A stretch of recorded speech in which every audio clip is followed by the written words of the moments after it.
ನಾನು ಬಂದು Vietnam to Indonesia cycling ಮಾಡಬೇಕು ಅಂತ ಬಂದ ಮೇಲೆ ಕೂಡ 6 ದಿನ ಆ್ಯಕ್ಚುಲಿ ನಾನು ಸೈಕ್ಲಿಂಗ್ ಆಲ್ಮೋಸ್ಟ್ ಮಾಡಿಲ್ಲ.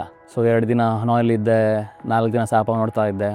ಸೊ 6 ದಿನ ಆದಮೇಲೆ ಫೈನಲಿ ದಿನ ಬಂತು ನಾವು ಸ್ಟಾರ್ಟ್ ಮಾಡಬೇಕು ಸೈಕ್ಲಿಂಗ್ ಅಂತ. ಒಂದು ಕಡೆ ಫುಲ್ ಆಫ್ ಎಕ್ಸೈಟ್ಮೆಂಟು, ಅವನಪ್ಪ ನಾನು ಜರ್ನಿ ಸ್ಟಾರ್ಟ್ ಮಾಡ್ತಾಯಿದ್ದೀನಿ, ಜರ್ನಿ ಸ್ಟಾರ್ಟ್ ಮಾಡ್ತಾಯಿದ್ದೀನಿ ಅಂತ. ಇನ್ನೊಂದು ಕಡೆ ಭಯ, ಸೈಕ್ಲಿಂಗೇ ಮಾಡಿದ್ದು ವರ್ಷಗಳಾಗಿಬಿಟ್ಟಿದೆ ಪ್ರಾಪರಾಗಿ ಸೈಕ್ಲಿಂಗ್ ಮಾಡಿ. ಅಂದರೆ ಒಂದು 2 ಕಿಲೋಮೀಟ್ರ್ ತುಳಿದಿರ್ಬೋದು, ಮಧ್ಯದಲ್ಲಿ ಒಂದು 5 ಕಿಲೋಮೀಟ್ರ್ ತುಳಿರ್ಬೋದು ಮ್ಯಾಕ್ಸಿಮಮ್ ಅಷ್ಟೇ. ನಾನು ತುಳಿದೇ ಇಲ್ಲ. ಅದೊಂದು ಭಯ, ಏನಾಗುತ್ತೆ, ಹೆಂಗೆ ಅನ್ನೋನ್ಸ್ ಏನು, ಈ ಟೆರೈನ್ ಹೆಂಗೆ. ಸೊ ಆ ಭಯ ಇತ್ತು, ಆ ಭಯದಿಂದನೇ ಜರ್ನಿ ಸ್ಟಾರ್ಟ್ ಮಾಡಿದೆ. ಸೊ ಬೆಳಗ್ಗೆ ಎಲ್ಲ ಪ್ಯಾಕ್ ಮಾಡಿ 6 ಗಂಟೆಗೆ ಕರೆಕ್ಟಾಗಿ ಸ್ಟಾರ್ಟ್ ಮಾಡಿದೆ ರೈಡು. ಸೊ ಹೋಗ್ತಾಯಿದ್ದೀನಿ, ಇದು ಫಸ್ಟ್ ರೈಡು. ಸೂಪರ್ ಎಕ್ಸೈಟೆಡು. ಕಮಾನ್ರಾ. ಇಲ್ಲಿ ಒಂದು 10 ಜನನ ಕೇಳಿದ್ದಕ್ಕೆ ಒಂದು ರೂಟ್ ಮ್ಯಾಪ್ ಹೇಳಿದರು, ಸಾಪಾ ಟು ಹಜ್ಯಾಂಗ್ ತುಂಬ ಚೆನ್ನಾಗಿರುತ್ತೆ ಮಾಡು ಅಂತ. ಹಳ್ಳಿಗಳಿಂದ ಹೋಗುತ್ತೆ, ತುಂಬ ಚೆನ್ನಾಗಿರುತ್ತೆ, ನೀನು real beauty of north Vietnam ಸಿಗುತ್ತೆ ಮಾಡು ಅಂತ ಹೇಳಿದರು. ಸೊ ಅದನ್ನೇ ನಾನು ಒಂದು ರಫಾಗಿ ಇಟ್ಕೊಂಡು ನಾನು ಸ್ಟಾರ್ಟ್ ಮಾಡಿದೆ. ಬೆಳಗ್ಗೆ ಬೇಗ ಎದ್ದು ಜರ್ನಿ ಸ್ಟಾರ್ಟ್ ಮಾಡಿದ್ಮೇಲೆ ಎಕ್ಸೈಟ್ಮೆಂಟ್ ಇತ್ತು. ಹೊಸ ಜಾಗ ನೋಡೋಕೆ ಚೆನ್ನಾಗಿದೆ, ಫೋಟೋಸು ವಿಡಿಯೋಸು ಎಲ್ಲ ಚೆನ್ನಾಗಿತ್ತು, ಗೈ ಚೆನ್ನಾಗಿ ಹೋಗ್ತಾಯಿದೆ. ಎಲ್ಲಿ ನನಗೆ ಟೆರೈನ್ ಬಂದುಬಿಡುತ್ತೆ, ಬಂದುಬಿಡುತ್ತೆ ಅಂತ ಒಂದು ಭಯ ಇತ್ತು. 2 ಗಂಟೆ 3 ಗಂಟೆವರೆಗೂ ಮೇಜರ್ ಏನು ಬಂದೇ ಇಲ್ಲ ಆ್ಯಕ್ಚುಲಿ. ಚಿಕ್ಕದಾಗ ಚಿಕ್ಕದಲ್ಲಿ ಹೋಸೋ ತುಂಬ ಬಂತು ಅಂದರೆ ತಳ್ಕೊಂಡು. ಬೆಳಗ್ಗೆ ಬ್ರೇಕ್ಫಾಸ್ಟು ಮಾಡಿಲ್ಲ ಆ್ಯಕ್ಚುಲಿ, ಅಷ್ಟು ಜೋಶಲ್ಲಿ ಅಷ್ಟು ಒಂದು ಇನ್ವಾಲ್ವ್ ಆಗಿ ಸೈಕ್ಲಿಂಗ್ ಮಾಡ್ತಾಯಿದ್ದೆ. ಬೆಳಗ್ಗೆ ಬ್ರೇಕ್ಫಾಸ್ಟ್ ತಿಂದಿಲ್ಲ, ಗೊತ್ತಾಗಲಿಲ್ಲ. ಓಡಿಸ ಬೈಕು ಗೊತ್ತಾಗಲಿಲ್ಲ. ಲಂಚ್ಗೆ ಇಲ್ಲಿ ಬಂದೆ ಹೋಟ್ಲ್ ಹತ್ರ. ಆ್ಯಕ್ಚುಲಿ ದೂರ ಕೋಡ್ ಸಿಗೋಲ್ಲ ಇಲ್ಲಿ. ಸೊ ಇವ್ರಿಗೆ ಗೂಗಲ್ ಟ್ರಾನ್ಸ್ಲೇಟಲ್ಲಿ ಕೇಳಿದೆ ಎನಿಥಿಂಗ್ ವಿತ್ ಎಗ್ ಅಂತ. ಎಗ್ ರೈಸ್ ಓಕೆನಾ ಅಂದ. ಸೊ ಎಗ್ ರೈಸ್ ಮಾಡಿಸ್ತಾ ಇದ್ದೀನಿ. ಓವರಾಲ್ ಚೆನ್ನಾಗಿತ್ತು. ಆ್ಯಂಡ್ ಆಲ್ಸೋ ಇನ್ಫ್ಯಾಕ್ಟ್ ಅವರು ಅಲ್ಲೇ ಸ್ವಲ್ಪ ಹೊತ್ತು ನಾನು ರೆಸ್ಟ್ ಮಾಡ್ತೀನಿ ಅನ್ನೋದಕ್ಕೆ ಫುಲ್ ಮಲ್ಕೊಳ್ಳಿ ಅನ್ನೋ ಜಾಗ ಎಲ್ಲ ಕೊಟ್ಟರು. 1/2 hour 1 hour ರೆಸ್ಟ್ ಮಾಡಿದೆ. ಸೊ ಆಮೇಲೆ ಮತ್ತೆ ಜರ್ನಿ ಸ್ಟಾರ್ಟ್ ಮಾಡಿದೆ. ಜರ್ನಿ ಸ್ಟಾರ್ಟ್ ಮಾಡಿ ಒಂದು 1/2 hour 1 hourಗೆ ಮತ್ತೆ ಅಪ್ ಶುರು ಆಯಿತು. ಸ್ವಲ್ಪ ದೂರ ಎಲ್ಲ ಇದ್ದಿದ್ದಂಗೆ ಅಪ್ಪು, ಆಮೇಲೆ ಡೌನ್ ಬರುತ್ತಂತೆ. ಡೌನ್ ಬರ್ತಾನೇ ಇಲ್ಲ, ಅಪ್ಪೇ ಇದೆ. ಒಳ್ಳೆ ತಿರುಪತಿ ಬೆಟ್ಟ ಥರ ಅಪ್ಪಿದೆ. ಐ ಥಿಂಕ್ ನಾನು ಕೊಂಕನಲ್ಲೂ ಸೈಕ್ಲಿಂಗ್ ಮಾಡಿದ್ದೀನಿ, ಕಾಶ್ಮೀರಲ್ಲೂ ಸೈಕ್ಲಿಂಗ್ ಮಾಡಿದೆ, ಅಲ್ಲೂ ತುಂಬ ಏರಿದೆ. ಬಟ್ ನನಗೆ ಫಸ್ಟ್ ದಿನ ಏರು ಇದ್ದಿದ್ದರಿಂದ ನನ್ನ ಬಾಡಿಯಲ್ಲಿದ್ದ ಸ್ವೆಟ್ಟೆಲ್ಲ ಹರಿತಾ ಇತ್ತು. ಲಿಟ್ರಲಿ ಎಷ್ಟು ಹರಿತಾಯಿತ್ತು ಅಂದರೆ, ಮಳೆಯಲ್ಲಿ ನೆಮ್ಮದಿ ಅಂದ್ಕೊಂಡ್ರಾ? ನೋ, ಇದು ಸ್ವೆಟ್. ಒಂದು ಪಾಯಿಂಟಲ್ಲಿ ನಾನು ತಳ್ತಾ ನನ್ನ ಕಾಲೆಲ್ಲ ಒದ್ದೆ ಆಗ್ಬಿಡ್ತಾಯಿತ್ತು. ಸೊ ನಾನು ತೆಗೆದು ನೋಡ್ತೀನಿ, ನೀರು ತುಂಬ್ಕೊಂಡಿದೆ, ಸ್ವೆಟ್ ತುಂಬ್ಕೊಂಡಿದೆ. ಹಿಂಗೆ ಹಾಕಿದ್ರೆ ನೀರು ಸುರಿತಾ ಇದೆ. ಐ ಥಿಂಕ್ 4:30-5 ಗಂಟೆವರೆಗೂ ಎಷ್ಟಾಗತ್ತೆ ತಳ್ದೆ, ಹೋಗ್ಬೇಡ, ಹೋಗ್ಬೇಕಾಗಿತ್ತು ನನಗೆ. ಸೊ ಎಷ್ಟಾಗತ್ತೆ ತಳ್ಬೇಡ ಅಂತ ತಳ್ಳಕ್ಕೆ ಸ್ಟಾರ್ಟ್ ಮಾಡಿದೆ. ಬಟ್ ಆಗಲಿಲ್ಲ, ಗಿವ್ ಅಪ್ ಮಾಡಿಬಿಟ್ಟೆ. ಒಂದು 4:30-5 o'clockಗೆ ಕ್ರಾಂಪ್ ಸ್ಟಾರ್ಟ್ ಆಗಿಬಿಟ್ಟಿದೆ. ಬಾಡಿ ಯೂಸ್ ಟು ಇಲ್ಲಲ್ಲ ಈ ಟೈರನ್ಗೆ. ಆ್ಯಂಡ್ ಆಲ್ಸೋ ತುಂಬ ಸ್ವೆಟ್ ಹೋಗಿದೆ, ಡಿಹೈಡ್ರೇಷನ್ ಆಗಿದೆ. ನೀರು ಕುಡಿತಾ ಇದ್ದೀನಿ, ಬಟ್ ಸ್ಟಿಲ್ ಲೋವರ್ ತಾಯಿ ತುಂಬ ಇಟ್ಕೊತಾ ಇದೆ. ಚಿಕ್ಕ ಹೋಟ್ಲ್ ಥರ ಇತ್ತು, ಯೂಶ್ವಲಿ ಮನೆ ಹೋಟ್ಲ್ ಥರ ಇತ್ತು. ನಾನು ಮೋಸ್ಟ್ಲಿ ಇಲ್ಲಿ ಉಳ್ಕೊಳಕ್ಕೆ ಸಿಗ್ಬೋದು ಅಂದ್ಬಿಟ್ಟು ನಾನು ಹೋಗಿ ಗಿವ್ ಅಪ್ ಆಗಿಬಿಟ್ಟು ಹೇಳ್ಬಿಟ್ಟೆ. ಅವ್ರಿಗೆ ಟ್ರಾನ್ಸಾಕ್ಷನ್ ತೋರಿಸ್ಬಿಟ್ಟೆ, ಈ ಥರ ನನ್ನ ಕೈಯಲ್ಲಿ ಆಗ್ತಾನೇ ಇಲ್ಲ, ಇನ್ನೂ 12 ಕಿಲೋಮೀಟ್ರ್ ಇದೆ ಬೇಕಾ, ನಾನು ಇಲ್ಲೇ ಇರ್ಬೋದಾ ಅಂತ. ಅವರು ಆಯಿತು ಅಂತ ಹೇಳಿದ್ರು. ಇದು ಅಂತ ಹೇಳಿದಾರಲ್ಲ, ಹೆಂಗೋ ಅಡ್ಜಸ್ಟ್ ಮಾಡ್ಕೊಂಡು ಇಲ್ಲಿ ಇದ್ಬೇಡ ಅಂತ ನಾನು ಡಿಸೈಡ್ ಆಗಿಬಿಟ್ಟೆ. ಸೊ ಪಾಪ ಅವರು ಏನು ತಿಂತೀಯಾ, ನಮ್ಮ ಜೊತೆ ತಿನ್ನು ಅಂದ್ಬಿಟ್ಟು ಎಲ್ಲ ಫುಡ್ಡೆಲ್ಲ ರೆಡಿ ಮಾಡಿದ್ರು. ಆ್ಯಕ್ಚುಲಿ ನಾನು ಕೇಳಿದ್ರು, ನಾನು ಫ್ರೂಟ್ಸ್ ಹಣ್ಣಿದ್ರೆ ಕೊಡಿ ಅಂತ. ಹಣ್ಣು ಥರ ಏನಿಲ್ಲ ಅಂದ್ಬಿಟ್ಟು ಪಾಪ ಹಣ್ಣೇ ಕೊಟ್ಟರು. ಇಲ್ಲಿ ಹೆಂಗಂದರೆ ಮೋರ್ ಆಫ್ ಪೋರ್ಕು ಬೀಫ್ ಜಾಸ್ತಿ ತಿನ್ನೋದು, ಚಿಕನ್ ಕಡಿಮೆ. ಚಿಕನ್ನು ತಿಂತಾರೆ. ಸೊ ಪಾಪ ಎಲ್ಲ ಇದೆ. ಸ್ವಲ್ಪ ತಿಂದೆ, ರಿಲ್ಯಾಕ್ಸ್ ಆಗಿದೆ. ತಿಂದ ಮೇಲೆ ಬಾಂಬ್ ಹಾಕಿದ್ರು, ನೀನು ಉಳ್ಕೊಳ್ಳೋಂಗಿಲ್ಲ ಇಲ್ಲಿ, ಯಾಕಂದರೆ ಮತ್ತೆ ಲೈಸೆನ್ಸ್ ಇಲ್ಲ, ನೀನು ಫಾರಿನರು, ನೀನು ಇಲ್ಲಿಂದ ಹೊರಡಬೇಕು. ನಾನು ಹೇಳಿದೆ ಹೆಂಗೆ ಹೋಗಲಿ, ನಂಗೆ ಗೊತ್ತಾಗ್ತಿಲ್ಲ ಅಂದಿದ್ದಕ್ಕೆ ವರಿ ಮಾಡ್ಕೊಬೇಡ. ಅವ್ರ ಪಾಪ ತುಂಬ ಸಾರಿ ಕೇಳ್ತಾಯಿದ್ರು. ನಾನು ಇದು ಮಾಡೋಕ್ಕಾಗ್ತಿಲ್ಲ, ಗೆಸ್ಟ್ ನೀವು, ಸೊ ನಾವು ಇಟ್ಕೊಳ್ಳೋಕ್ಕಾಗಲ್ಲ. ಸೊ ನಾನು ಒಂದು ಕೆಲಸ ಮಾಡ್ತೀನಿ, ಇಲ್ಲಿ ಫೋನ್ ಮಾಡಿಬಿಟ್ಟು ನಿಮ್ಮನ್ನು ಪಿಕ್ ಮಾಡಿ, ಅದು ಕಾರ್ ಅಂತಾರೆ, ಒಂದು ಗಾಡಿಯಲ್ಲಿ ಕರ್ಕೊಂಡು ಹೋಗೋ ಥರ ನಾನು ಬೆಕ್ಕಾಗೆ ಪ್ಲ್ಯಾನ್ ಮಾಡ್ತೀನಿ ಅಂದ್ಬಿಟ್ಟು ಹೇಳ್ಬಿಟ್ಟು, ಈ ಬೆಟ್ಟಗುಡ್ಗಳಲ್ಲಿ ಐ ಥಿಂಕ್ ಒಂದು ಜಾಗದಿಂದ ಇನ್ನೊಂದು ಜಾಗಕ್ಕೆ ಈ ಟ್ರಕ್ ಥರ ಬರ್ತವೆ, ಚಿಕ್ಕ ಟ್ರಕ್ಗಳು ಬರ್ತವೆ. ಸೊ ಆ ಟ್ರಕ್ ಏನು ಮಾಡೋದಂದರೆ ಐಟಮ್ಸ್ನ ಡೆಲಿವರಿ ಮಾಡ್ತಾರೆ, ದೊಡ್ಡ ಐಟಮ್ಸು, ಫುಡ್ ಐಟಮ್ಸು, ಪಾರ್ಸಲ್ಸು.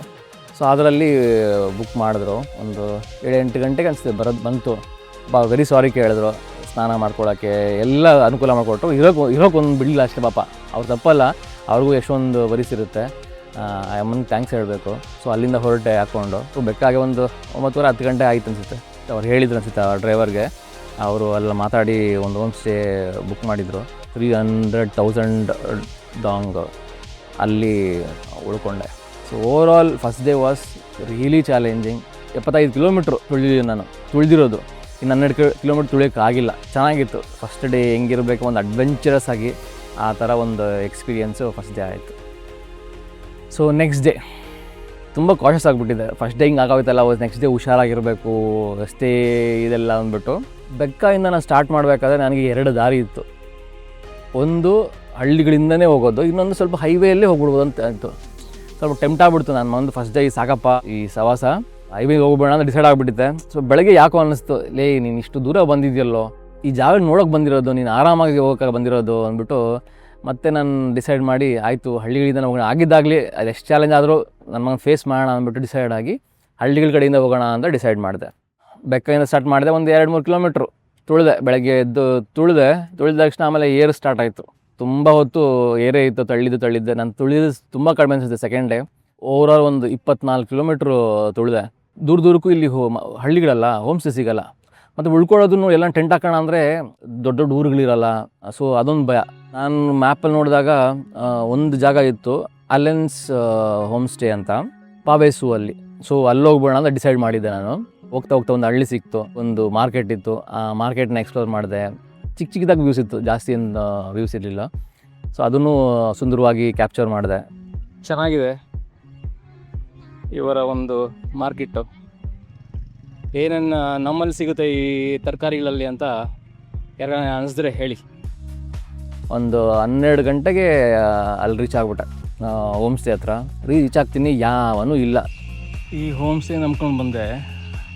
ಬೆಕ್ಕಾಯಿಂದ ಒಂದು 17 ಕಿಲೋಮೀಟ್ರ್ ಇತ್ತು. ಇಲ್ಲಿ ಬಂದು ನೋಡಿದ್ರೆ ಯಾರು ಇಲ್ವಲ್ಲ. ನನಗೊಂದು ಡೌಟ್ ಏನಂದು, ಆಫ್ ಸೀಸನ್ನು ಮೋಸ್ಟ್ಲಿ ಯಾರೂ ಇರೋದೇ ಇಲ್ಲ ಇಲ್ಲಿ. ನಾನು ಮತ್ತೆ ಇನ್ನೆಲ್ಲಪ್ಪ ಹೋಗೋದು, ದೂರಕ್ಕೂ ಇನ್ನೂ ಇಲ್ಲ. 20-30 ಕಿಲೋಮೀಟ್ರ್ 40 ಕಿಲೋಮೀಟ್ರ್ವರೆಗೂ 30 ಕಿಲೋಮೀಟ್ರ್ವರೆಗೂ ಇನ್ನೂ ಯಾವುದೂ ಇಲ್ಲ. ಏನು ಮಾಡೋದು ಅಂದ್ಬಿಟ್ಟು ನಂಗೆ ಟೆನ್ಷನ್ ಆಗ್ಬಿಟ್ಟೆ, ಮತ್ತು ಎಲ್ಲಿ ಉಳ್ಕೊಳ್ಳೋದು ಅಂತ. ಸೊ ಅಲ್ಲಿ ಹತ್ರದಲ್ಲಿ ನಾನು ಸುಮ್ಮನೆ ಹಂಗೆ ಹೋಗ್ಬಿಟ್ಟು ಅಲ್ಲಿ ಹಣ ಈ ಥರ ಎಲ್ಲ ಟ್ರಾನ್ಸ್ಲೇಟಲ್ಲೇ ತೋರಿಸ್ದೆ, ಈ ಥರ ಬಂದಿದ್ದೀನಿ ಉಳ್ಕೊಳ್ಳೋಕ್ಕೆ ಜಾಗ ಇಲ್ಲ, ಎಲ್ಲಿ ಉಳ್ಕೊಬೋದು ಅಂತ. ಇಲ್ಲೆಲ್ಲೂ ಜಾಗ ಇಲ್ಲಲ್ಲ ಗುರು ಅಂದ್ಬಿಟ್ಟು ಅವರೇ ಬಂದುಬಿಟ್ಟು ಆ ರೆಸಾರ್ಟ್ ಹತ್ರ ಅವ್ರ ನಂಬರ್ ಬರೆದಿತ್ತು, ಅದು ಫೋನ್ ಮಾಡಿದ ತಕ್ಷಣ ಆ್ಯಕ್ಚುಲಿ ಅವನು ಒಬ್ಬ ಒಳಗಿದ್ದ, ಅವನು ಬಂದ. ಅವನು ಆಯಿತು ಅಂತ ಹೇಳಿದ. Actually of season, because summer is of season, ಯಾರೂ ಬರೋಲ್ಲ. ವಿಂಟರಲ್ಲಿ ಚೆನ್ನಾಗಿ ಬರ್ತಾರಂತೆ, ಯಾರೂ ಇಲ್ಲ, ನಾನು ಒಬ್ಬನೇ. ಆಯಿತು ಉಳ್ಕೋ ಅಂತ ಹೇಳಿದ್ರು. 300-400 ಡಾಗ್ಸ್ ಹೇಳ್ದ. 250 ಡಾಗ್ಸ್ ಒಪ್ಕೊಂಡ ಪಾಪ. ಇಲ್ಲಿ ಹಂಗಂದ್ರೆ ಜನ ತುಂಬ ಇಲ್ಲಣ್ಣ ನಾನು ಇಷ್ಟು ಕೊಡ್ತೀನಿ ಅಂದರೆ ಅಂದ್ಬಿಡ್ತಾರೆ, ಜಾಸ್ತಿ ಮಾತಾಡೋಕೆ ಹೋಗಲ್ಲ. ತುಂಬ ಕಡಿಮೆ ಜನ ಇಲ್ಲ ಗುರು ಇಷ್ಟೇ ಕೊಡ್ಬೇಕಂತ ಹೇಳೋದು. ಸೊ ಆರಾಮಾಗಿ ಫಸ್ಟ್ ಮಾಡಿದ್ದು ನಾನು ಬಟ್ಟೆ ಎಲ್ಲ ಇಷ್ಟು ದಿನ ಹಂಗೆ ಉಳ್ಕೊಂಡ್ಬಿಟ್ಟಿತ್ತು. ಫಸ್ಟು ಬಟ್ಟೆನ ಒಗೆದೆ, ಎಲ್ಲ ಒಣಗಾಕಿ ಸ್ನಾನ ಮಾಡಿ ಸ್ವಲ್ಪ ನೆಮ್ಮದಿ ಆಯಿತು, ರಿಲ್ಯಾಕ್ಸ್ ಆದೆ. ನೆನ್ನೆ ಎಕ್ಸಾಸ್ಟೇಷನ್ ಎಲ್ಲ ಸ್ವಲ್ಪ ರಿಲ್ಯಾಕ್ಸ್ ಆದಮೇಲೆ ಕೇಳಿದೆ, ಇಲ್ಲಿ ಹತ್ರದಲ್ಲಿ ರೈಸಸ್ ಎಲ್ಲಿ ಸಿಗುತ್ತೆ, ಎಲ್ಲಿ ಕಾಣುತ್ತೆ ಅಂದ್ಬಿಟ್ಟು. ಹಿಂದೆ ಅಂತ ಹೇಳಿದ್ರು. ಸೈಕಲ್ ತೊಗೊಂಡು ಒಳಗೆ ಹೋದೆ. ಸೊ ಒಂದು ಚಿಕ್ಕ ಹಳ್ಳಿ, ಐ ಥಿಂಕ್ ಸುಂದರವಾದ ಹಳ್ಳಿ, ಟಿಪಿಕಲ್ ನಾರ್ತ್ ವಿಯೆಟ್ನಾಂ ಹಳ್ಳಿ. ಅದನ್ನು ಸ್ವಲ್ಪ ಎಕ್ಸ್ಪ್ಲೋರ್ ಮಾಡಿ ಸಂಜೆ ಬಂದೆ. ನಾನು 6 ಗಂಟೆಗೆ ನನಗೆ ಊಟ ಬೇಕು ಅಂತ ಹೇಳಿದ್ದೆ. ನಾನು ಇಂಡಿಯಾದಲ್ಲಿ ಯಾವುದೇ ಪಾರ್ಟ್ಗೆ ಹೋದ್ರೂ ಏನು ಬೇಕಾ ತಿಂದ್ಬಿಡ್ತೀನಿ, ನಾನು ಒಂಥರ ಹಸು ಏನು ಕೊಟ್ಟು ತಿಂದ್ಬಿಡ್ತೀನಿ. ಬಟ್ ಇಲ್ಲಿ ಏನಂದರೆ ಪ್ರಾಬ್ಲಮ್, ಇವ್ರು ಜಾಸ್ತಿ ತಿನ್ನೋದು ಬೀಫು, ಪೋರ್ಕು, ಚಿಕನ್ ಕಡಿಮೆ ತಿಂತಾರೆ, ವೆಜಿಟೇಬಲ್ಸು ಜಾಸ್ತಿ ತಿಂತಾರೆ. ಬಟ್ ಅವ್ರದ್ದು ಟೇಸ್ಟು, ಮಸಾಲಾದು ಟೇಸ್ಟು ನಮಗೆ ಅಷ್ಟು ಒಗ್ಗಲ್ಲ. ಸೊ ನಾನು ಅವ್ರಿಗೆ ಹೇಳಿದ್ದೆ, ನನಗೆ ಒಂದು 3 ಮೊಟ್ಟೆ ಮತ್ತು ತರಕಾರಿ ಕೊಡು ಅಂತ ಹೇಳಿದ್ದೆ. ಸೊ ತಿಂದುಬಿಟ್ಟು ಹೋಗಿ ಮಲಗಿದ್ದೆ. ಒಳ್ಳೆ ನಿದ್ದೆ. Day 2 also is kind of satisfying ride ಮತ್ತು more relaxing actually. So day 3 ಬಂದ್ಬಿಟ್ಟು ಆ್ಯಕ್ಚುಲಿ ರಿಯಲ್ ವ್ಯೂಸ್, ನನಗೆ ನಾರ್ತ್ ವಿಯೆಟ್ನಾಂ ರಿಯಲ್ ವ್ಯೂಸ್ ಕಾಣಿಸಿದ್ದು. ಸೂಪರ್ ವ್ಯೂಸ್ ಇತ್ತು. ಐ ಥಿಂಕ್ ನನ್ನ ಡ್ರೋನಲ್ಲಿ ಕ್ಯಾಪ್ಚರ್ ಮಾಡಿಕೊಂಡ್ರೆ ಚೆನ್ನಾಗಿತ್ತು. ನನಗೆ ತುಂಬ ಎಂಜಾಯ್ ಮಾಡಿದೆ ಆ ರೈಡು. ಸ್ವಲ್ಪ ಕಷ್ಟ ಹೇಳಿದ್ನಲ್ಲ, ನಾವು ಯೂಸ್ಟ್ ಹೋಗ್ಬಿಟ್ಟಿದ್ದೆ. ಒಂದು 2 ದಿನ ಆದಮೇಲೆ ತಳ್ಳೋಣ ಬಿಡು ಅಂತ ತಳ್ಳದೆ. ಪಾವೇಸು ಬರೋಕ್ಕೆ ಮುಂಚೆ ಒಂದು 10 ಕಿಲೋಮೀಟ್ರ್ ಫುಲ್ ಡೌನೇ. ನಾನು ಎಷ್ಟು ಹತ್ತಿದ್ನೋ ಫಸ್ಟ್ ದಿನ ಅಷ್ಟು ಫುಲ್ ಡೌನು. ಸೊ ಮಜವಾಗಿತ್ತು. ಒಂದು 12 ಗಂಟೆಗೆಲ್ಲ ಪಾವೇಸಿಗೆ ರೀಚ್ ಆಗಿಬಿಟ್ಟೆ. ಇದು ಡಿಸ್ಟ್ರಿಕ್ಟ್ ಹೆಡ್ ಕ್ವಾರ್ಟರ್ಸ್ ಇದು ಬಿಟ್ಟರೆ ನಿಂಗೆ ಇನ್ನೊಂದು 30 ಕಿಲೋಮೀಟ್ರ್ ಇನ್ನೊಂದು ಸಿಗೋಲ್ಲ. ನನಗೆ ಭಯ ಅಂದರೆ ಈ ಮಧ್ಯದಲ್ಲಿ ಹೋಗ್ಬಿಟ್ಟೆಲ್ಲ ಸಿಕ್ಕಾಕೊಂಡ್ಬಿಟ್ರೆ ಅಂತ. ಸೊ ನಾನೇನು ಮಾಡಿದೆ, ಆಯಿತು ಉಳ್ಕೊಳ್ಳೋಣ ಆಗಿದ್ದಾಗಲಿಂದ 12 ಗಂಟೆಗೆ ಎಂಡ್ ಮಾಡಿದೆ ರೈಡ್ನ. ಎಂಡ್ ಮಾಡಿ ಮತ್ತು ಊಟ ತಿನ್ನಬೇಕಲ್ಲ, ಬ್ರೇಕ್ಫಾಸ್ಟ್ ಎಲ್ಲ ನಾನು ಯೂಶಲಿ ಈಗ ಹೆಂಗಂದ್ರೆ ರೈಡಲ್ಲಿ ಜಾಸ್ತಿ ತಿನ್ನೋಕೆ ಹೋಗೋಲ್ಲ, ಹಣ್ಣುಗಳು ಜಾಸ್ತಿ ತಿನ್ನೋದು.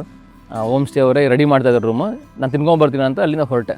ವೆಜಿಟೇರಿಯನ್ ಆಪ್ಷನ್ಸ್ ಕಡಿಮೆ, ಸೊ ಅವ್ರಿಗೆ ಏನಿದೆ ಅಂತ ಕೇಳಿದೆ. ಅವನು ಎಗ್ ವಿತ್ ಫ್ರೈಡ್ ನೂಡಲ್ಸ್ ಅಂತ ಹೇಳ್ದ. ಸಾಲಿಡ್ ಫುಡ್ ಏನೂ ತಿಂದೇ ಇರಲಿಲ್ಲವಲ್ಲ, ಸೊ ತಿನ್ನೋಣ ಅಂತ ಇಲ್ಲಿ ಬಂದೆ.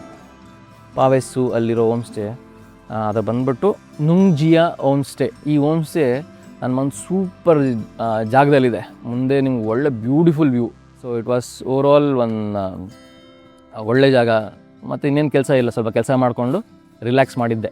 ನೆಕ್ಸ್ಟ್ ದಿನ ನಾನು ಪ್ಲಾನ್ ಮಾಡಿದ್ದು ಈ ನುಂಗ್ಜಿಯಾ ಹೋಮ್ ಸ್ಟೇ ಪವೇಸಲ್ಲಿ ಇದೆಯಲ್ಲ, ಇಲ್ಲಿಂದ ನೆಕ್ಸ್ಟ್ ದಿನ ನಾನು ಹೋಗ್ಬೇಕಂದಿದ್ದು ಹಯೋಂಗ್ ಸೂಫಿ ಅನ್ನೋ ಒಂದು ಜಾಗ. ಅದು ಸ್ವಲ್ಪ next head quarters, district head quarters, ಅಲ್ಲೇ ಉಳ್ಕೊಳ್ಳೋಕೆ ಸಿಗೋದಂತ ಡಿಸೈಡ್ ಆಗಿತ್ತು. ರೋಡ್ ನೋಡಿದ್ರೆ ಮಣ್ಣು ರೋಡು, ವಾಟ್ ಎ ಬ್ಯೂಟಿಫುಲ್ ಅಲ್ಲ, ಹಿಂದೆ ಕೂಡ ಸಖತ್ತಾಗಿದೆ. ವಿಡಿಯೋ ತೊಗೊತಾ ಇದ್ದೆ ಹಿಂದೆ ನಾನು ಅಪ್ಡೇಟ್ ಮಾಡ್ತಾ. ಸೊ ಯಾರೋ ಒಬ್ಬ ಹಿಂದೆಗಡೆ ಬೈಕ್ ಏನೋ ಕಟ್ತಾ ಇದ್ದ. ನಾನು ಹೇಳಿದೆ ಈ ವ್ಯೂ ಚೆನ್ನಾಗಿದೆಯಲ್ಲ, ಒಂದು ಫೋಟೋ. ನಾನು ಬೈಕಲ್ಲಿ ಕೂತ್ಕೊಂಡು ಒಂದು ಫೋಟೋ ಕೂಡ ತೆಗೆಸ್ಕೊಂಡೇ ಇಲ್ಲ. ಜನ ಕೇಳೋದು, ಏನು ಗುರು ನೀನು ನಿಜವಾಗ್ಲೂ ಬೈಕ್ ರೈಡ್ ಮಾಡ್ತಾ ಇದೆಯಾ ಅಂತ ಕೇಳೋದಕ್ಕೆ ಏನು ಪ್ರೂಫೇ ಇರಲಿಲ್ಲ. ಸೊ ಅವ್ನು ಕೇಳಿದೆ ಫೋಟೋ ಅರ್ಥ ಆಗುತ್ತೆ ಅಂದ್ಬಿಟ್ಟು ಅವನು ಹೋಗಲ್ಲಿ ನಿಂತ್ಕೊಂಡು ತೆಗಿಯಕ್ಕೆ ಸ್ಟಾರ್ಟ್ ಮಾಡ್ದ. ನಾನು ಸ್ಮೈಲ್ ಕೊಡ್ತಾಯಿದ್ದೀನಿ, ಹಿಂಗೆ ಮಾಡ್ತಾಯಿದ್ದೀನಿ.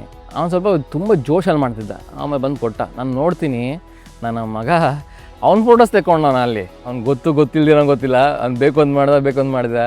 ಒಳ್ಳೆ ಕಾಮಿಡಿ ಇತ್ತು. ರೋಡ್ ಇವತ್ತೇ ಸ್ವಲ್ಪ ಬ್ಯಾಡು, 3 ದಿನ ಸೂಪರಾಗಿತ್ತು ರೋಡು. ಇವತ್ತು ಅದೇ ಸ್ವಲ್ಪ ಜಲ್ಲಿ, ಸ್ವಲ್ಪ ತಾರು, ಸ್ವಲ್ಪ ಮಣ್ಣು ಎಲ್ಲ ಮಿಕ್ಸು. ಸುಮಾರು ದೂರ ತುಳಿದಿದ್ದೆ, ಆಮೇಲೆ ಸುಮಾರು ದೂರ ತಳ್ಳಿದ್ದು.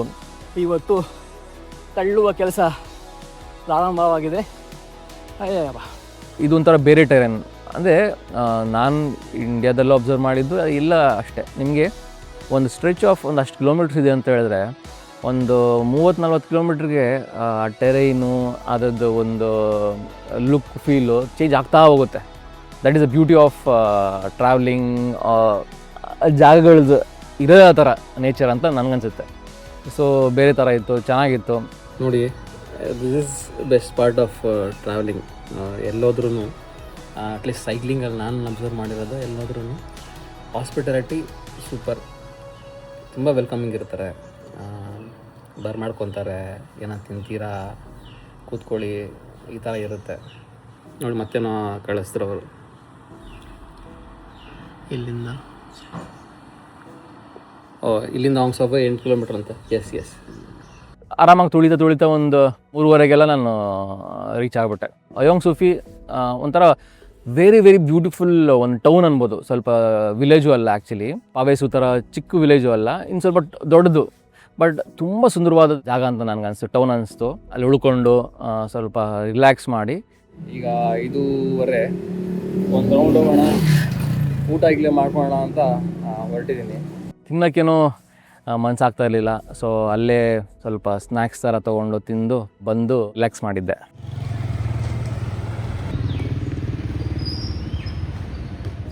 ಆ್ಯಕ್ಚುಲಿ ನನಗೆ ಈ ದಿನ ಅನಿಸಿದ್ದು, ಮಿಕ್ಕಿದ 3 ದಿನ ಸ್ವಲ್ಪ ಮೋಡ ಇತ್ತು, ಸ್ವಲ್ಪ ಬೆಟ್ರಾಗಿತ್ತು, ಏನು ಟೆನ್ಷನ್ಸ್ ಇಲ್ಲ. ಬಟ್ ಇವತ್ತಿದೆಯಲ್ಲ 4ನೇ ದಿನ, ಎಷ್ಟು ಬಿಸಿಲಿದೆ ಅಂದರೆ ಅಷ್ಟು ಬಿಸಿಲಿದೆ, ತುಳಿಯೋಕ್ಕಾಗ್ತಿಲ್ಲ. ತುಂಬ ಹೀಟ್ ಅನಿಸ್ತಾ ಇತ್ತು. ಆ್ಯಕ್ಚುಲಿ ಹೀಟು ಬೌನ್ಸ್ ಆಗುತ್ತೆ, ರೋಡಿಗೆ ಬಿದ್ದು ಬೌನ್ಸ್ ಆಗ್ತಾಯಿತ್ತು. ಅಷ್ಟು ಹೀಟ್ ನನಗೆ ಫಸ್ಟ್ ಟೈಮ್ ಎಕ್ಸ್ಪೀರಿಯನ್ಸ್ ಆಗಿದ್ದು ಈ ಟ್ರಿಪ್ಪಲ್ಲಿ. ಹಾರ್ಡ್ ಬಟ್ ಗುಡ್ ಡೇ ಅಂತ ನಾನು ಹೇಳ್ಬೋದು. ನೆಕ್ಸ್ಟ್ ಹಯಾಂಗ್ ಸೋಫಿಯಿಂದ ಕ್ವಾಂಗ್ಗೆ ಒಂದು 80 ಕಿಲೋಮೀಟ್ರ್ ಇದೆ. ಹೊಡೆದು ಬಿಡೋಣ ಇವತ್ತು ಅಂತ ನಾನು ಆ ಜೋಶಲ್ಲೇ ಸ್ಟಾರ್ಟ್ ಮಾಡಿದೆ, ಆಗಿದ್ದಾಗಲಿ ನೋಡೋಣ ಅಂತ ಸ್ಟಾರ್ಟ್ ಮಾಡಿದೆ. ಮತ್ತು ಅಗೇನ್ ಸ್ವಲ್ಪ ದೂರ ತುಳಿಬೋದು, ಆಮೇಲೆ ಅಪ್ಪು ತಳ್ಳಬೇಕು. ಫಸ್ಟ್ ಟೈಮ್ ಜೋರು ಮಳೆ ಸಿಕ್ಕಾಕೊಂಡೆ ನಾನು. ಮಳೆ ಬರೋಕ್ಕೆ ಸ್ಟಾರ್ಟ್ ಆಗಿದೆ. 2 ಕಿಲೋಮೀಟ್ರ್ ಇತ್ತು ಒಂದು ಹೋಮ್ ಸ್ಟೇ ಹೋಗೋಕ್ಕೆ. ಇದು ಸ್ವಲ್ಪ ಹಾಗೆ ಇದ್ದರೆ ಹೋಗ್ತೀನಿ, ಇಲ್ಲಾಂದರೆ ಇದು ನಿಂತ ಮೇಲೆ ಹೋಗಬೇಕು. ಒಂದು 45 ನಿಮಿಷ ವಾಂಚ್ತು ಮಳೆ. ಸೊ ಈಗ ಹೊರಟಿದ್ದೀನಿ. ಇನ್ನೊಂದು 1.5 ಕಿಲೋಮೀಟರ್ಸ್ ಹೋಮ್ ಸ್ಟೇ ಇದೆ. Tea estate home stay. I think ಒಳ್ಳೆ ಲೊಕೇಶನ್ನು, ಚೆನ್ನಾಗಿತ್ತು. ನಾನು ಅಲ್ಲೇ ಉಳ್ಕೊಂಡೆ. ಸೊ ಹಯೋಂಗ್ ಸೋಫಿಯಿಂದ ಒಂದು 30 ಕಿಲೋಮೀಟ್ರ್ ತುಳಿದೇನೆ ಅಷ್ಟೇ ಆಗಿದ್ದು, 30 ಕಿಲೋಮೀಟ್ರು. ಬಟ್ ರೀಚ್ ಆಗಿದ್ದು 6 ಗಂಟೆಗೆ. ಮಳೆ ಮತ್ತು ಅಪ್ಪು ಎಲ್ಲ ಮಿಕ್ಸ್ ಆಗಿತ್ತು. ಏನು ಈ ಒಂದು ಜಾಗ ಮಜಾ ಅನ್ನಿಸ್ತಿದೆ, ತುಂಬ ಮಜಾ ಅನ್ನಿಸ್ತಿದೆ. ಯಾಕಂದರೆ ಸುತ್ತಮುತ್ತಲು ಬೇರೆ ಏನೂ ಇಲ್ಲ, ಇವತ್ತೊಂದು ಗೆಸ್ಟ್ ಹೌಸ್ ಇದೆ. ಗೆಸ್ಟ್ ಹೌಸ್ ಪಕ್ಕದಲ್ಲೇ ಅವ್ರದ್ದೇ ಚಿಕ್ಕ ಅಂಗಡಿ ಇದೆ ಆ್ಯಂಡ್ ಫ್ಯಾಕ್ಟ್ರಿ ಇದೆ ಇವ್ರದ್ದು. ಒಂಥರ ಮಜಾ ಅನಿಸ್ತಿದೆ. ಆ್ಯಕ್ಚುಲಿ ಇದೊಂಥರ ನಮ್ಮ ಆಗುಂಬೆ ನೆನಪಾಯ್ತು ನನಗೆ. ಆಗುಂಬೆ ಥರ ಒಂದು ವೆದರು, ಕ್ಲೌಡ್ಸ್ ನಿಮ್ಮ ಮುಂದೆ ಪಾಸ್ ಆಗೋದು ಗೊತ್ತಾಗತ್ತೆ. ಮತ್ತು ಆ ಓನರ್ ಇದ್ದಾರಲ್ಲ, ನನಗೆ ಅಂದರೆ ಅಫ್ಕೋರ್ಸ್ ನಾನು ಹೇಳ್ದಂಗೆ ಎಲ್ಲ ಹೋಮ್ ಸ್ಟೇ ಓನರ್ಸು ತುಂಬ ಫ್ರೆಂಡ್ಲಿ. ಈ ಓನರು ಐ ಥಿಂಕ್ ತುಂಬಾ ಅಲ್ಲಿದ್ದು ಒಂದಷ್ಟು ಡ್ರಿಂಕ್ಸ್ನ ಟೇಸ್ಟ್ ಮಾಡಿಸಿದ್ರು. ಮತ್ತು ಅವ್ರದ್ದು ಆ್ಯಕ್ಚುಲಿ ಒಂದು ಟೀ ಫ್ಯಾಕ್ಟ್ರಿ ಇದೆ, ಕರ್ಕೊಂಡೋಗಿ ಒಂದು ಟೂರ್ ಮಾಡಿಸಿದ್ರು. ಇದು ಫೈನಲ್ ಗ್ರೀನ್ ಟೀ. ಆ್ಯಕ್ಚುಲಿ ಊಟ ನಾನು ಸೋಫಾರ್ ತಿಂದಿದ್ರಲ್ಲಿ ನಾನು ಕೇಳ್ಕೊಂಡ್ರೆ ಏನು ಬೇಕು ಅಂತ ನಾನು ಹೇಳಿದೆ, ಫಿಶ್ ತಿಂತೀನಿ ನಾನು. ಆ ಫಿಶ್ ಏನು ತಿಂತೀನಿ ಅಂತ ಕೇಳಿದ್ರೊಳಗೆ ನಾನು ಫಿಶ್ ತಿಂತೀನಿ, ಸ್ಪೈಸಿ ಮಾಡಿರಿ ಅಂತ. ಮತ್ತು ತೋಫು ತಿಂತೀನಿ ಅಂತ ಹೇಳಿದ್ದೆ. ಪಾಪ ಆ ಅಪ್ಪನೇ ಎಲ್ಲ ಕುಕ್ ಮಾಡ್ದ. ನಾನು ನೋಡ್ತೀನಿ, ಗ್ರೀನ್ಸ್ ಇವೆ, ಕುಕುಂಬರ್ ನೋಡಿದ್ದಾರೆ, ಸೌತೆಕಾಯಿ ನೋಡಿದ್ದಾರೆ, ಸ್ವಲ್ಪ ಸೂಪ್ ಮಾಡಿದ್ದಾರೆ, ಫಿಶ್ ಮಾಡಿದ್ದಾರೆ, ಮತ್ತು ತೋಫು ಮತ್ತು ಎಗ್ ಮತ್ತು ರೈಸು. ನಾನು ಆ ರೈಸ್ ತಿನ್ನಲ್ಲ, ಯಾಕಂದರೆ ರೈಸ್ಗೆ ಸಾಂಬಾರು ಇದಾರಲ್ಲ, ರೈಸ್ ತಿನ್ನೋದೇ ಇಲ್ಲ ಇಲ್ಲಿ. ಬಟ್ ಊಟ ಮಾಡಿದಾಗಂತೂ ದಿಲ್ ಖುಷಿಯಾಗೋಯ್ತು ನನ್ನ ಮಗಂದು. ಸೂಪರ್ ಊಟ ಮಾಡಿದ ಪಪ್ಪ ನನಗೋಸ್ಕರ ಅಂತ. ತುಂಬ ಖುಷಿ ಆಯಿತು. ಇದು super food, I really like it. Overall ಆ ದಿನ ತುಂಬ ಖುಷಿ ಕೊಡ್ತು ಅಂತ ಹೇಳ್ಬೋದು ನಾನು. ತುಂಬ ಖುಷಿ ಆಯಿತು, ನೆಮ್ಮದಿಯಿಂದ ನಿದ್ದೆ ಮಾಡಿದೆ. ನೆಕ್ಸ್ಟ್ ದಿನ ಎಲ್ಲಿ ನಾನು ರೀಚ್ ಆಗಿಲ್ವಲ್ಲ, ಟ್ಯಾನ್ ಕ್ವಾಂಗ್ ಅಂತ, ಇನ್ನು 30 ಕಿಲೋಮೀಟ್ರ್ ಇತ್ತು. ಸರಿ, ಅಲ್ಲಿ ಹೋಗಬೇಕಾದ್ರೆ ಅಲ್ಲಿ ಇದ್ದು ಬರೋಣ, ಆಮೇಲೆ ಇನ್ನೊಂದು ದಿನಕ್ಕೆ ನಾವು ಅಜಿಯಾಂಗ್ ಹೋಗೋಣ ಅಂತ ನಾನು ಡಿಸೈಡ್ ಮಾಡಿದೆ. ಸೊ ನೆಕ್ಸ್ಟ್ ದಿನ ಬೆಳಗ್ಗೆ ಬೇಗನೆ ಸ್ಟಾರ್ಟ್ ಮಾಡಿದೆ. ಆ್ಯಕ್ಚುಲಿ ಒಂದು 6-6:15 ಹಂಗೆ ಸ್ಟಾರ್ಟ್ ಮಾಡ್ತಾಯಿತ್ತು. ಸೇಮ್ ಅಗೇನ್ ಇಶ್ಯೂಸ್ ಇತ್ತು. ಹಿಂದೆಗಡೆ ಬ್ಲೋ ಹೋಗ್ತಾನೆ ಇತ್ತು, ಅದನ್ನು ಸ್ವಲ್ಪ ಬ್ಲೋ ಹೊಡ್ಕೊಂಡು ಅಲ್ಲಲ್ಲಿ ಹೋಗ್ತಾಯಿತ್ತು, ಹೊಡ್ಕೊಂಡು ಹೋದೆ. ಐ ಥಿಂಕ್ ರೈಸ್ ಟೆರೆಸ್ ಅಂದರೆ ಲೇಯರ್ಡ್ ರೈಸ್ ಕಲ್ಟಿವೇಷನ್ ಇದೆಯಲ್ಲ, ಸೊ ಆ ಬ್ಯೂಟಿಫುಲ್ ವ್ಯೂಸು ನಾನು ನೋಡಿದ್ದು ಇವತ್ತೇ. ಮಜಾ ಬಂತು ನೋಡಿಬಿಟ್ಟು. ಡ್ರೋನ್ ಶಾಟ್ಸ್ ತೊಗೊಂಡೆ, ಆರಾಮಾಗಿ ತೊಗೊಂಡೆ. ಏನು ಕ್ರೌಡ್ ಜಾಸ್ತಿ ಇರಲಿಲ್ಲ. ಹೇಳಿದ ನನಗೆ ಆಫೀಸ್ ಸೀಸನ್ನು, ತುಂಬ ಜನ ಬರೋಲ್ಲ ಟೂರಿಸ್ಟು, ಬಟ್ ಸೂಪರಾಗಿತ್ತು. ಸೊ ಅದೆಲ್ಲ ಫೋಟೋಸ್ ವೀಡಿಯೋಸ್ ತೊಗೊಂಡು ಮತ್ತು ಅಲ್ಲಿಂದ ಹೊರಟೆ. ಸೊ ಆ್ಯಕ್ಚುಲಿ ತುಂಬ ಏರ್ಗಳಿರಲಿಲ್ಲ. Tan Quang ಜಂಕ್ಷನ್ಗೆ ಬಂದುಬಿಟ್ಟೆ. ಸೊ ನಾನು ಅಲ್ಲಿ ಕೇಳಿದೆ, ಇನ್ನು ಅಜಿಯಾಂಗ್ ಎಷ್ಟು ದೂರ ಇದೆ ಅಂತ ಕೇಳಿದ್ದಕ್ಕೆ ಅವರು ಇನ್ನೂ 45 ಕಿಲೋಮೀಟ್ರ್. 45 ಕಿಲೋಮೀಟ್ರಾ? ಇದೆಲ್ಲ ಇಷ್ಟು ದಿನ ಏನಾಗಿತ್ತು, 10 ಕಿಲೋಮೀಟ್ರ್ 20 ಕಿಲೋಮೀಟ್ರ್ ತುಳಿದ್ರೂ ಆಗ್ತಾಯಿರಲಿಲ್ಲ. ನಾನು ಕೇಳಿದೆ ಮಧ್ಯದಲ್ಲಿ ಏನಾದರೂ ಹೋಮ್ ಸ್ಟೇ ಸಿಗುತ್ತಾ ಅಂತ. ಸಿಗುತ್ತೆ ಹೋಗು ಅಂತ ಹೇಳಿದ್ರು. ಸೊ ಒಂದು 10:30-11 ಗಂಟೆಗೆ ಅಲ್ಲಿಂದ ಬ್ರೇಕ್ಫಾಸ್ಟ್ ನಿಲ್ಲಿಸಿದೆ. ಎಗ್ ಬಾನ್ ಮಿ ಕೇಳಿದೆ, ಮಾಡಿಕೊಟ್ರು. ಇಟ್ಸ್ ಲೈಕ್ ಏನಿಲ್ಲ, ನಮ್ಮ ಎಗ್ ಸ್ಯಾಂಡ್ವಿಚ್ ಥರ ತಿಂದೆ. ಮತ್ತು ಅಲ್ಲಿಂದ ಸ್ಟಾರ್ಟ್ ಮಾಡಿದೆ. ನಮಗೆ ರೋಡ್ ಫ್ಲ್ಯಾಟಾಗಿದೆ, ಸ್ವಲ್ಪ ದೂರ ಅಷ್ಟೇ, ಈ ಊರಾಗಿದ್ದ ತಕ್ಷಣ ಹಬ್ಬ ಬರುತ್ತೆ ಅಂತೀನಿ, ಬರ್ತಾನೇ ಇಲ್ಲ. ಆಮೇಲೆ ಕೇಳಿದೆ ಒಬ್ಬರನ್ನ, ಅವ್ರು ಹೇಳಿದ್ದು ಐ ಥಿಂಕ್ ನಿಮ್ಗೆ ಇನ್ಮೇಲೆ ಫುಲ್ ಫ್ಲ್ಯಾಟೇ ಅಂತ. ಓಹೋ ಮಜಾ, ಇದೊಂಥರ ಬೇರೆ ಥರ ಎಕ್ಸ್ಪೀರಿಯನ್ಸ್, ಚೆನ್ನಾಗಿದೆ ಬಟ್ ಅಂತ ಅನಿಸ್ತು. ಸೋ ಫಾರ್ ಇಷ್ಟು ದೂರ ಒಂದು ಫ್ಲ್ಯಾಟ್ ರೋಡ್ ನೋಡಿದ್ದೇ ಇಲ್ಲ. I think it's an highway ಥರ, ಸ್ಟೇಟ್ ಹೈವೇ ಥರ ಅನಿಸುತ್ತೆ. ದೊಡ್ಡ ಟ್ರಕ್ಗಳು, ಗಾಡಿಗಳು ಓಡಾಡುತ್ತೆ. ಸೊ ಅಲ್ಲಲ್ಲಿ ಒಂದು 10 ಕಿಲೋಮೀಟ್ರಿಗೆ ನಿಲ್ಲಿಸ್ತಾ ಇದ್ದೆ. ಯಾರನ್ನೋ ಒಬ್ಬರು ಕರೆಯೋರು. ಆ್ಯಕ್ಚುಲಿ ಕೂತ್ಕೊಂಡು ನಾನು ಟ್ರಾನ್ಸಾಕ್ಷನ್ ಮಾತಾಡೋದು, ಅವ್ರು ನನ್ನ ಮಾತಾಡ್ಸೋದು. ಫಸ್ಟ್ ಅದು ಆಯಿತು. ಇನ್ನೊಂದು ಕಡೆ ಯಾರೋ ಮೆಕ್ಯಾನಿಕ್ಕು, ಅವನು ಕರೆದ, ಅವನೊಂದು ಎಲೆದು ಟೀ ಕೊಟ್ಟ, ಕುಡಿದೆ. ಇಲ್ಲಿ ಪ್ರತಿಯೊಂದು ಮನೆ ಹತ್ರ ಒಂದು ಸೆಟಪ್ ಇದ್ದೇ ಇರುತ್ತೆ. ಮನೆ, ಅಂಗಡಿ ಎಲ್ಲ ಸರಿ, ಆ ಗ್ರೀನ್ ಟೀ ಸೆಟಪ್ ಇದ್ದೇ ಇರುತ್ತೆ. ನನಗನ್ಸುತ್ತೆ ನಾವು ಇಡಬೇಕು ಇದು ಅಂದ್ಬಿಟ್ಟು. ಇದು ಡೈಜೆಷನ್ಗೆ ತುಂಬ ಒಳ್ಳೆಯದು. ಆ್ಯಂಡ್ ಆಲ್ಸೋ ಹಾಲಿಂದು ಇಟ್ಸ್ ನಾಟ್ ಗುಡ್ ಅಂತ ನಾನು ಕೇಳಿದ್ದೀನಿ, ಟೀ ಆಗಲಿ ಕಾಫಿ ಆಗಲಿ. ಸೊ ಈ green tea I think is super good.